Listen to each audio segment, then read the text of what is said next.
Hey guys, it's Tim coming at you with another brand new Pacific Rim related video for this week. So we know from the original film that between the time that Gypsy Danger fought against Knifehead and the main events of that film, that the Pan-Pacific Defense Corps basically defunded most of the Jaeger program in favor of building the wall to protect against the kaiju.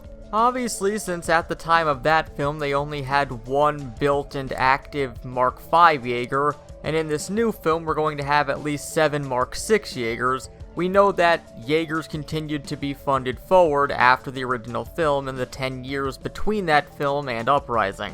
One idea that I put forward during my Jaeger Uprising video is that at some point the Jaeger program decided to go independent and find a way to fund itself outside of the Pan-Pacific Defense Corps. But the question still remains, did the Pan-Pacific Defense Corps eventually refund the Jaeger program after the events of Pacific Rim? Because clearly it proved more effective than the wall did, since the wall basically stopped nothing and the Jaegers were able to not only defeat all the remaining kaiju that were sent towards them, but seemingly destroy the breach.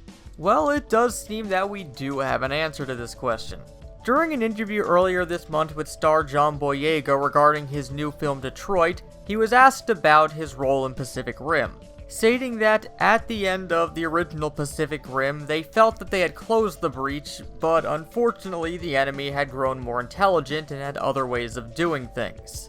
And his character, Jake Pentecost, the prodigal son of Stacker Pentecost, is faced with rejoining the Pan-Pacific Defense Corps and trying to fight against the kaiju again.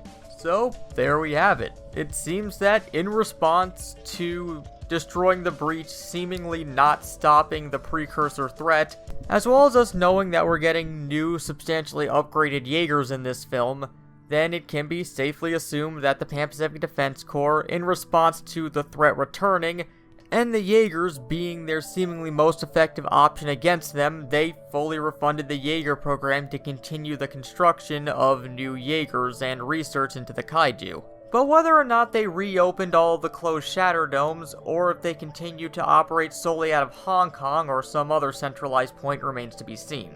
So I'm going to throw it over to you guys. With the events of the original film and the 10 years that have passed between then and Uprising, how do you think the Jaeger program has changed since then, and how do you think they're operating now? Well, as always, let us know down in the comments, and if you're interested in hearing more Pacific Rim related content, feel free to click that subscribe button and the bell next to it so you can be immediately informed whenever a new video goes up. But until next time, this has been Tim from the Hybrid Network, signing out.